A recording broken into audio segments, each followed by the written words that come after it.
Hello दोस्तों, आज हम लोग देखेंगे बोर्ड एग्ज़ाम 2026 क्लास 10 का सब्जेक्ट है सोशल साइंस के कुछ इम्पोर्टेंट क्वेश्चन जो एग्ज़ाम में आने वाले हैं।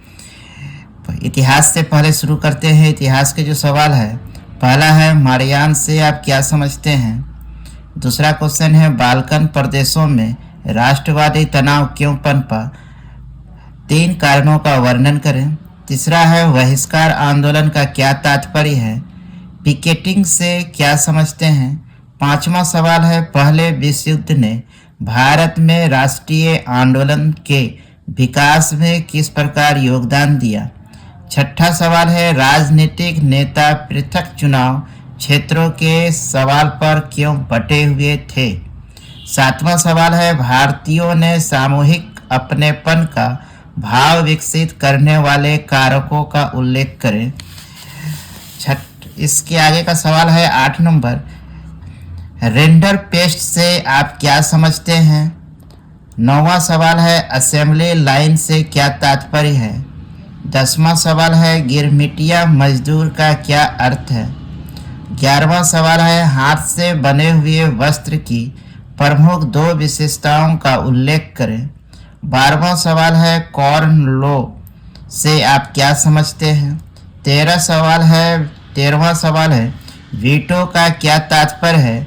युद्धोत्तर अंतर्राष्ट्रीय आर्थिक व्यवस्था को ब्रेटन वुड्स व्यवस्था भी कहा जाता है, क्यों। 14 नंबर का सवाल है बहुत सारे मजदूर स्पिनिंग जेनी के इस्तेमाल का विरोध क्यों कर रहे थे। 15 नंबर का सवाल है प्लाटेंस क्या है। 16 नंबर का सवाल है कातिब किसे कहते हैं। 17 नंबर का सवाल है मैक्सिमम गोर्गी कौन था, उसकी एक साहित्यिक रचना का नाम लिखिए। 18 नंबर का सवाल है कुछ लोग किताबों की सुलभता को लेकर चिंतित क्यों थे। यूरोप और भारत से एक एक उदाहरण देकर समझाएं। 19 नंबर का सवाल है मार्टिन लूथर कौन था। मार्टिन लूथर मुद्रण के पक्ष में था और उसने उसकी खुलेआम प्रशंसा की, व्याख्या करें। इसके बाद भूगोल का सवाल है आयु के आधार पर जलोढ़ मृदाएं कितने प्रकार के हैं। काली मिट्टी की 2 विशेषताएं लिखें। तीसरा सवाल है उत्खात भूमि क्या है।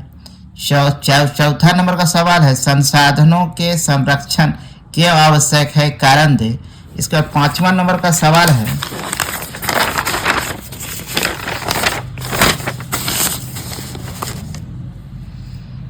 पहाड़ी क्षेत्रों में मृदा अपरदन की रोकथाम के लिए क्या कदम उठाने चाहिए।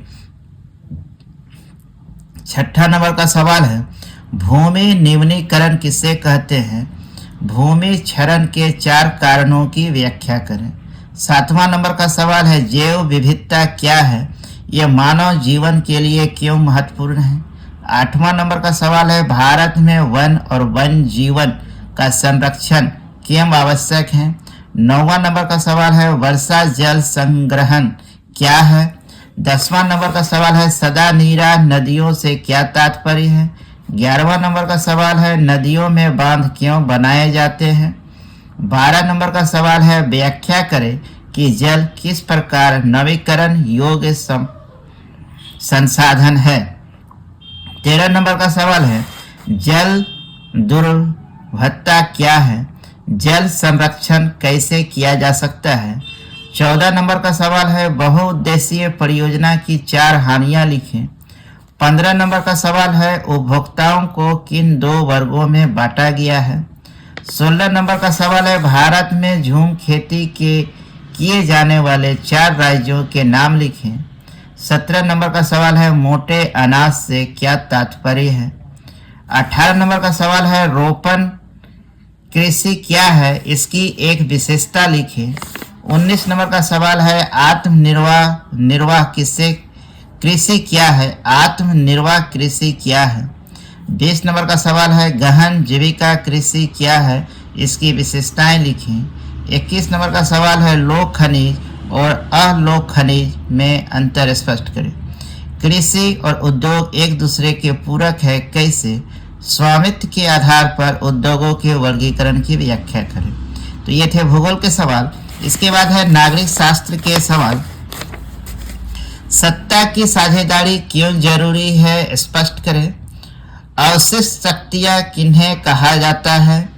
लोकतंत्र में राजनीतिक दलों की किन्हीं 4 भूमिकाओं की चर्चा करें। चौथा सवाल है राजनीतिक दलों के सामने क्या क्या चुनौतियां हैं। पांचवा सवाल है लोकतांत्रिक सरकार की मुख्य विशेषताएं लिखें। और छठा सवाल है भारत में गरीबी के मुख्य कारण क्या है, किन्हीं 4 को लिखें। इसके बाद अर्थशास्त्र का सवाल है सतत पोषीय विकास से आप क्या समझते हैं? धारियता का विषय विकास के लिए क्यों महत्वपूर्ण है? तीसरा सवाल है कृषि एवं सहायक क्षेत्र किससे कहा जाता है? चौथा नंबर का सवाल है खुली बेरोजगारी और प्रच्छन्न बेरोजगारी के बीच विभेद करें, मतलब अंतर करना है।